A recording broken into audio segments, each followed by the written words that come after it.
បាទគោរពជំរាបសួរបងប្អូនថ្ងៃនេះហាងយើងខ្ញុំបាននាំចូលនាឡិកាដៃប្រណិតម៉ាកស្វីប្រើថ្មសម្រាប់បរោះម៉ូដថ្ងៃនេះគឺស្អាតខ្លាំងមែនតែនប្រភេទពណ៌ highlight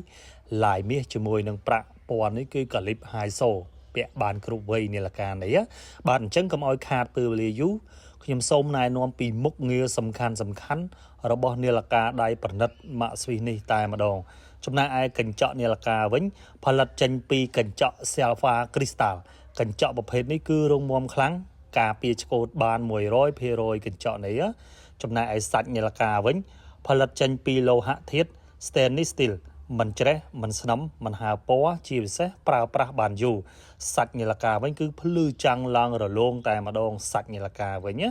បងប្អូនមើលគឺមានភាពប្រណិតបាទចំណែកឯគែមនាឡិកាវិញក៏ដាប់ brand ម៉ាកស្វីសដែរបាទគឺមានភាពប្រណិតស្អាតខ្លាំងនាឡិកានេះបាទចំណែកឯកលឹះនាឡិកាខាងក្រោយវិញក៏ដាប់ brand ម៉ាកស្វីសដែរបងប្អូនមើលគឺមានភាពប្រណិតស្អាតខ្លាំងទាំងតួទាំងខ្សែវិញហើយនាឡិកាដៃនេះពាក់អត់មានរើសវ័យទេបាទជាពិសេសកម្មវិធីតូចធំដំណើរកំសាន្តចិត្តឆ្ងាយអីពាក់ទៅបង្កើនធ្វើឲ្យបរោះកាន់តែថ្លៃថ្នូរនិងលយឆាយថែមមួយកម្រិតទៀតបាទចំណែកបាតនាឡិកាខាងក្រោយវិញគឺដាប់ brand ម៉ាកស្វីសនៅក្នុងបាតនាឡិកាមើលទៅគឺមានភាពប្រណិត